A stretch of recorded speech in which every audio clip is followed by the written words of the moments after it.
Good evening and welcome to SVG-TV News and Sports for Monday, February 12th, 2018. I am Rochelle Batiste with the details.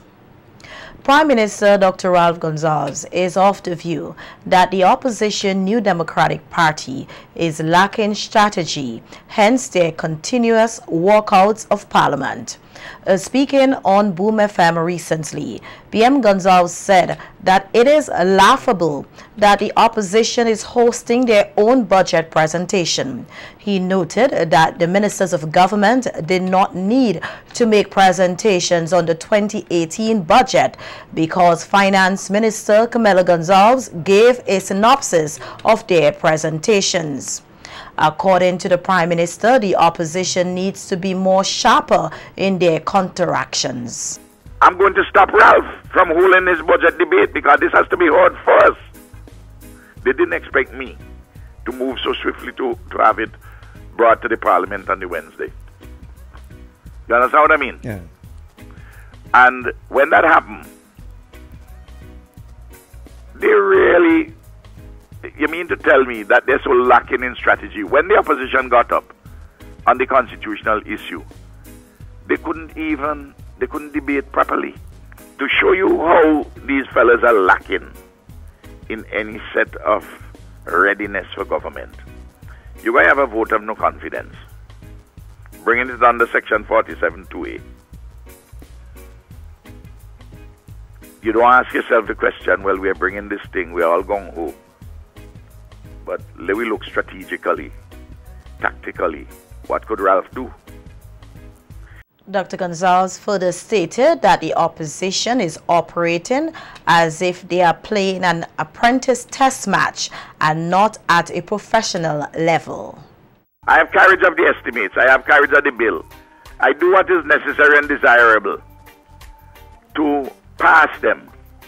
Now, we decided that most of us will talk in the estimates.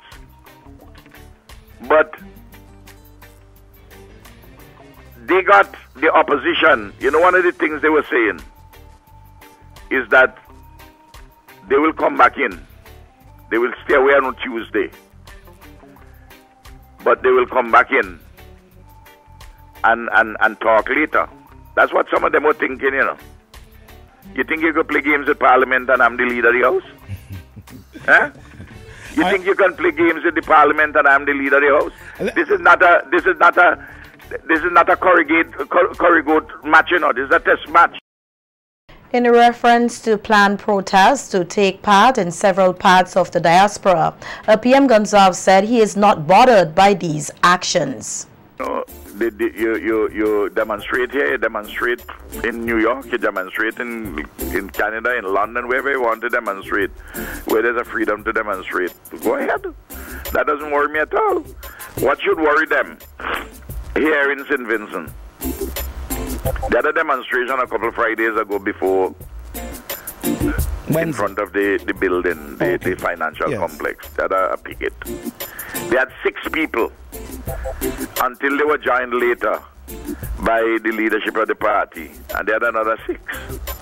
They had 12. I understand they had 14 or 15 in Canada. So they had more in Canada than they had here. Was a hell of a thing, eh? Those things don't trouble me.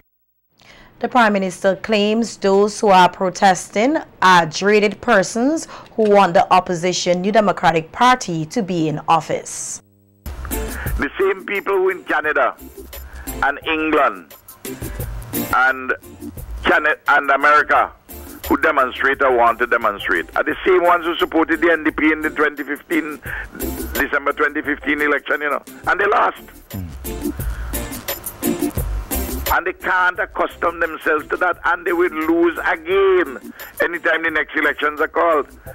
Because you may run a campaign on lies, misinformation, and commerce. You cannot run a government on those things. I have a lot of things I could say about people, you know, on the opposition. But I don't want to go there.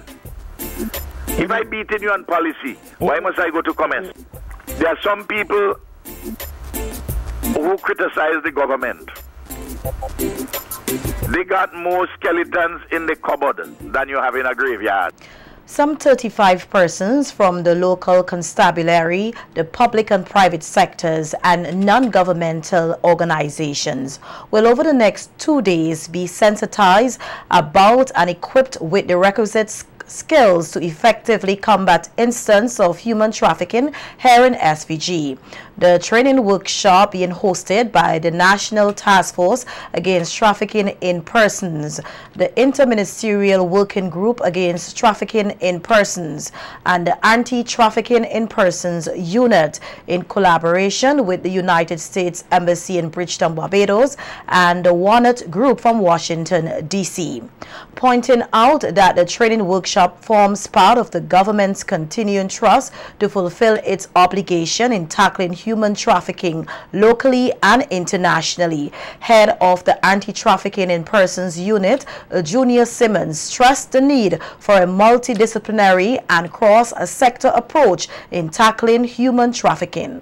The next 2 days, law enforcement officers, public servants, prosecutors, financial investigators, labor inspectors, immigration officers, custom officers, prison officers, and non-governmental organizations like SVG Red Cross, SVG Human Rights Association, Sir Optimus International, National Council of Women, Marian House, and the SVG Christian Council will be trained in the following areas, among other things. 1. Interviewing victims of trafficking, international law and local law on trafficking, and identifying victims of trafficking. Thanking all partners and participants for their dedication towards bringing an end to human trafficking, Acting Commissioner of Police Colin John highlighted the work being done under the Anti-Trafficking in Persons Unit here in SVG, which he describes as an efficient and proactive arm of the RSVG police force. We are currently, we moved from the Tier 2 watch list to we are currently on Tier 2. That's an improvement on our status. Has also effected at least one arrest for human trafficking, and we have disseminated very cogent information to our counterparts regionally and internationally that has assisted in the arrest and apprehension of persons involved in human trafficking. Trafficking is a transnational crime, hence the need for a transnational approach and a transnational solution. I just want to encourage the attendees here today to participate fully in the workshop, to soak up the information that you're given so that you can make St. Vincent and the Grenadines, the region, and the world a better place as a result of your effort. Noting that human trafficking is an insidious and vexing crime, which is both transnational and domestic, consultant in the U.S.-based Walnut Group, Karen Rigby, deemed it to the seminar as important. A concerted effort must therefore be made to make training and educational programs available to all of the stakeholders and actors in the public and private sectors, non-governmental and faith-based organizations, as well as the public at large, in order to raise awareness of the existence of the crime and the importance of taking the steps necessary to assist in eradicating it to the greatest extent possible. This training is therefore designed to help to ensure that those who implement the government's policies on a day-to-day basis in the performance of their duties and in a voluntary capacity are able to execute appropriate and effective solutions when confronted with trafficking in persons situations. Outlining that there can be no doubt about SVG's position in tackling human trafficking, a keynote speaker at the workshop's opening ceremony, Director of Public Prosecution Colin Williams, pointed out that efforts to combat the issue does indeed come with its challenges. We have to, of course, be prepared and equipped to deal with these circumstances. Now, let me be clear. I understand and accept and appreciate that we are part of a world community, and we have duties, we have responsibilities, and we have obligations. Fair enough. However, there are times when the burdens placed on small nation states like ours become disproportionate to our reality. We have to be live and be real and appreciate that these hot button issues that dominate the international dialogue require us to allocate resources to have them addressed. The DPP further added that steps must be ongoing to ensure that SVG avoids the U.S. State Department's human trafficking watch list, and more so the consequences of being on that list. It's incumbent on us, therefore, to work and improving our standing, and even though certain things might not be what we consider to be our own priority, we have to appreciate our obligation as citizens of this international community to play our role and do our part. In St. Vincent and the Grenadines, we have done a number of important things. We have enacted special legislation that I referred to, the Anti-Trafficking in Persons Law. In addition, there have been significant other reforms relating to criminal practice and procedure, and as well criminal evidence that can be relied on in the fight against human trafficking. And here I think of things like the Witness Special Measures Act. We are miles ahead of every other country in the Eastern Caribbean in terms of witness special measures. In other news, damage assessment is a critical element in returning a country to normalcy after a natural disaster. That's according to disaster risk reduction specialist at the Office for Foreign Disaster Assistance, Cecil Schillingford, as he spoke at the opening ceremony of a workshop on the National Initial Damage Assessment and Damage Assessment Needs Analysis at NEMO's conference room earlier today.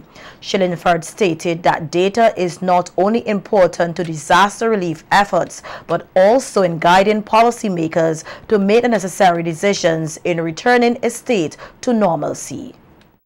Always say sheltering is the key, is the most important, because since the disaster has to do with life and death, we always want to ensure that people are in a safe place if there is an event approaching. However, the more critical thing after that in your early response would be your damage assessment. You need to know what has happened in the various areas.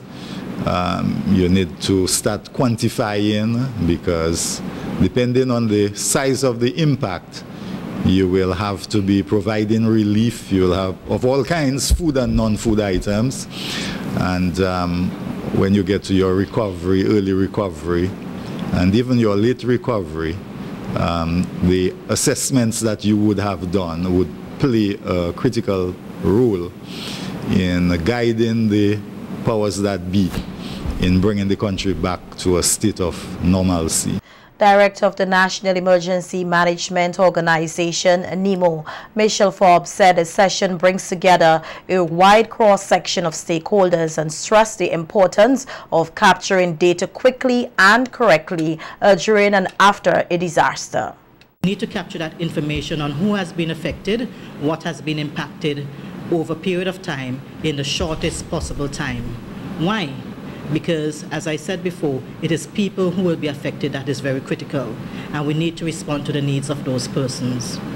Now, we do not do it alone, and hence we have a wide range of persons, a wide cross-section of persons attending the session today, and we'll get to know everybody later on.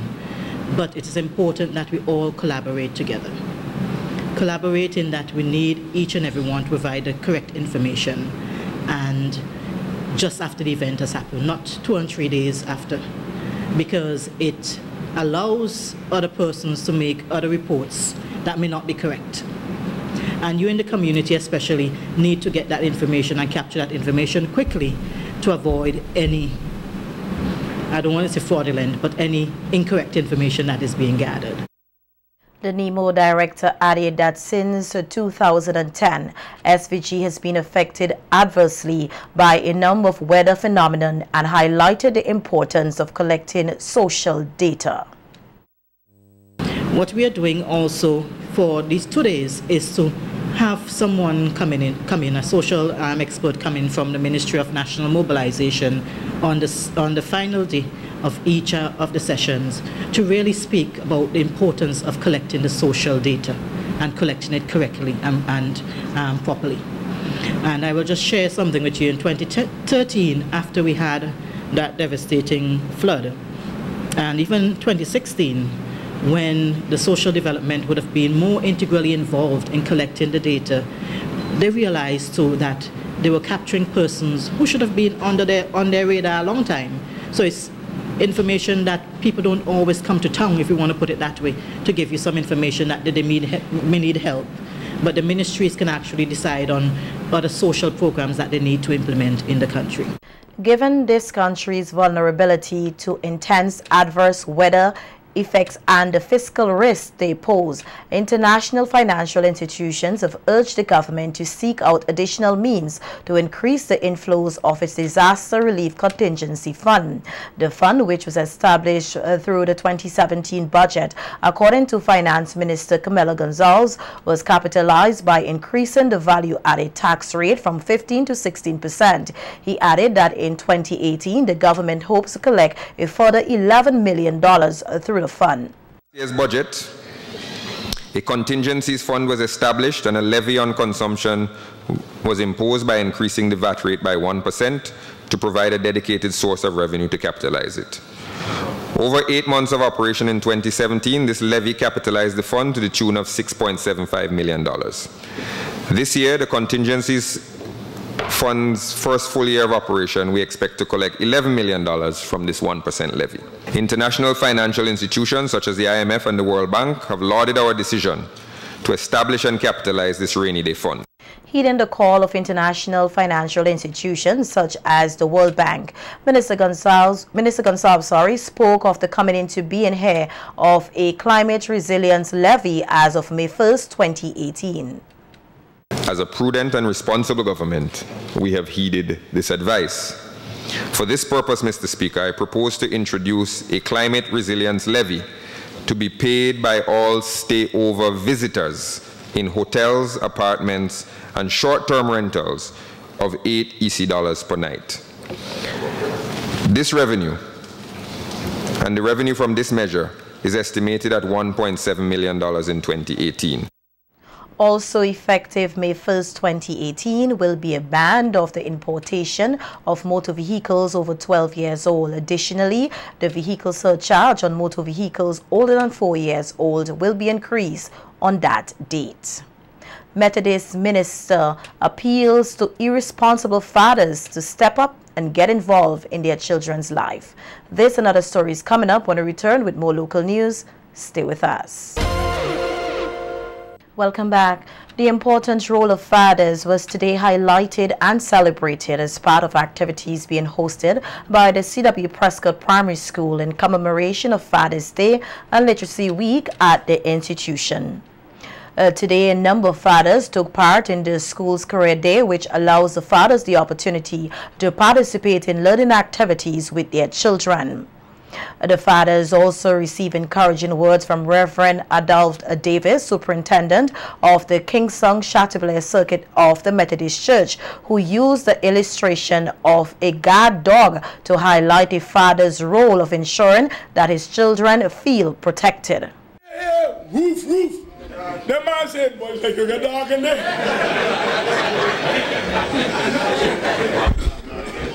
They ain't taking no chance. So it made me think, is it by accident that God made man? His voice changes. As he gets older, as he becomes man, he moves from a ruff, ruff, to his voice start break. So the children grow up with this voice around that speaks of a certain kind of authority, and it helps them to know somebody got me covered. So when you are not there, hey, what you doing? Hey, but big man, they feel exposed. and vulnerable. So you are needed to make children feel safe. And a simple principle about human development is safety is one of the most important things in human beings developing. Last point. Reverend Davis added that it is his belief that fathers are the solution to crime and violence here in SVG, and called on responsible ones to encourage their irresponsible pairs to step up and be a part of their children's life.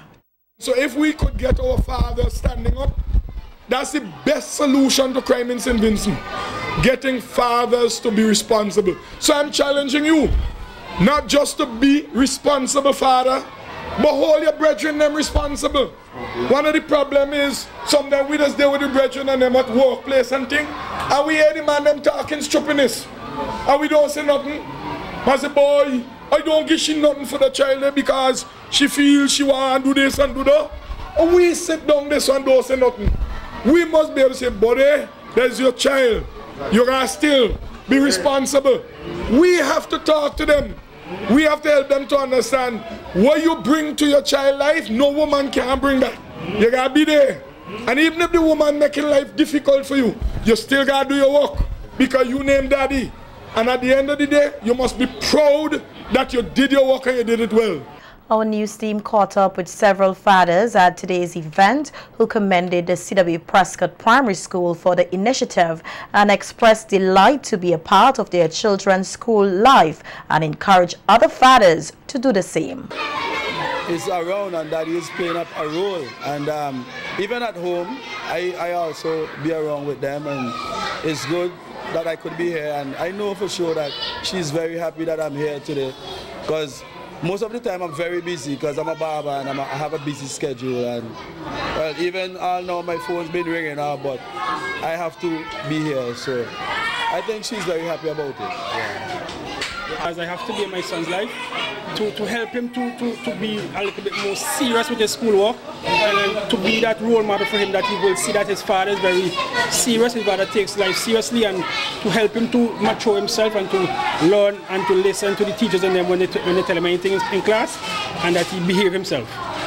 So I'm very glad to be here. In stepping into the class and see the delight on the kids' face. You know, I only have one child here, but every child face lit up because fathers are around. And if we get that more in the society, I mean, I think St. Vincent will be a much better place. It would also be at home, because a lot of fathers are not there at home. If they're there at home, it doesn't matter sometimes to come to school. You know, we need that present at home too. I will encourage every father out there to come out and take part in their children's life, because we play, as fathers, we play a pivotal role in this nature, and like as the older folks said, our children look at us and see how we move, and they grow in us. And I just want to thank C.W. Prescott School on this again, once more, and congratulations to the teachers and a good job that has been done. We are showing society today that we see the need, we know the importance of a father as a strong support in their early educational stage. So I am very honored to be here as a father, and this is a beginning of something that is good, that fathers can step out and take their rightful role and responsibility as fathers. What started as a mere post on the popular professional networking site LinkedIn has turned into a novel aimed at adding value to the lives of all who reads it. Defying the Odds, Your Personal Guide to Victorious Living is a new book written by Vincentian Dr. Jamal Brown, who is an international development consultant and a former Obama Young leader.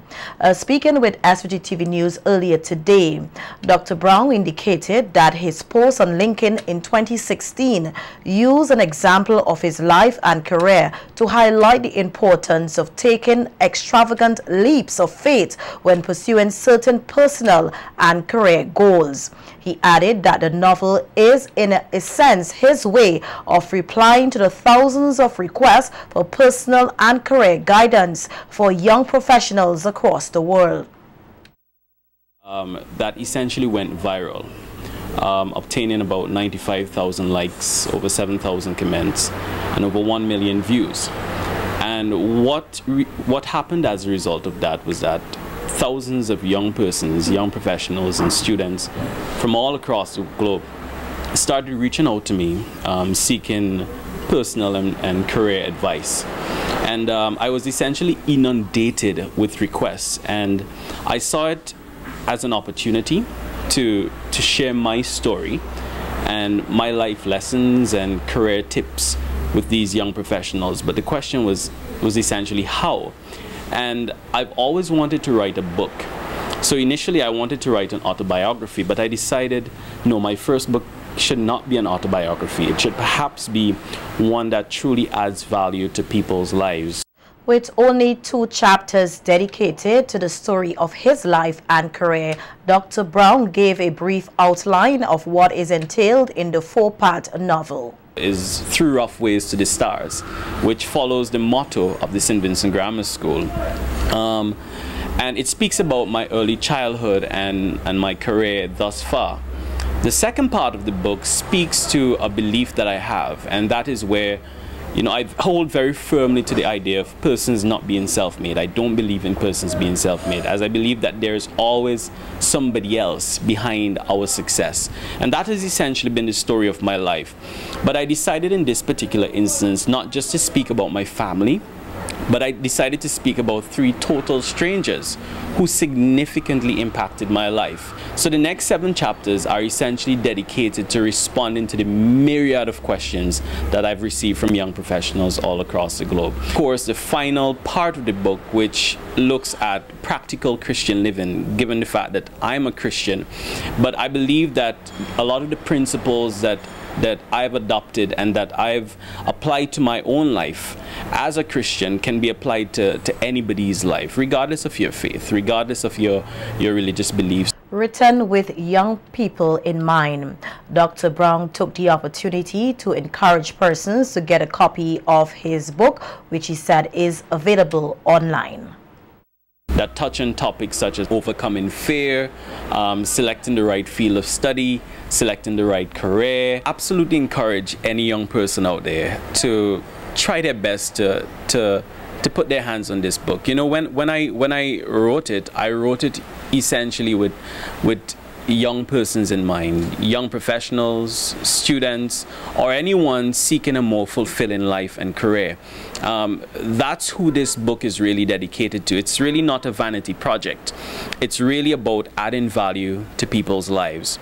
So the book at this point in time is available on Amazon Books and Amazon Kindle, but copies would be made available very soon locally. And of course, the title of the book is Defying the Odds, Your Personal Guide to Victorious Living. Investigations are currently ongoing here into the circumstances surrounding the shooting death of Romel Diamond, a 25-year-old unemployed of Glenside, Mesopotamia, which occurred in the wee hours of Sunday morning. Diamond's body was discovered in close proximity to the Richland Park playing field with multiple gunshot wounds about his body. He was later pronounced dead by the district medical officer and was taken to the Milton Cato Memorial Hospital mortuary, where a post-mortem examination is expected to be carried out to ascertain the cause of death. The police are asking anyone with information that would assist in the investigation of this incident to contact the officer in charge of South Central Division, the Criminal Investigations Department (CID), the Major Crimes Unit, or any police station in St. Vincent and the Grenadines. And the police here have arrested and charged Derville Thomas, a 42-year-old unemployed of Bayabu, for using false instruments in the names of a number of persons from Owia, some of whom are deceased, with the intention to induce Larry Johnson Boye, a retired clerk of Lomans Windward, to accept them as genuine, and by reason of so accepting them, to do an act to the prejudice to the government of St. Vincent and the Grenadines at Owia. The incident is said to have occurred about 12:15 p.m. last Wednesday, February 7, 2018, during the time public assistance payments were being made. Thomas was expected to appear before the Serious Offences Court today to be arraigned.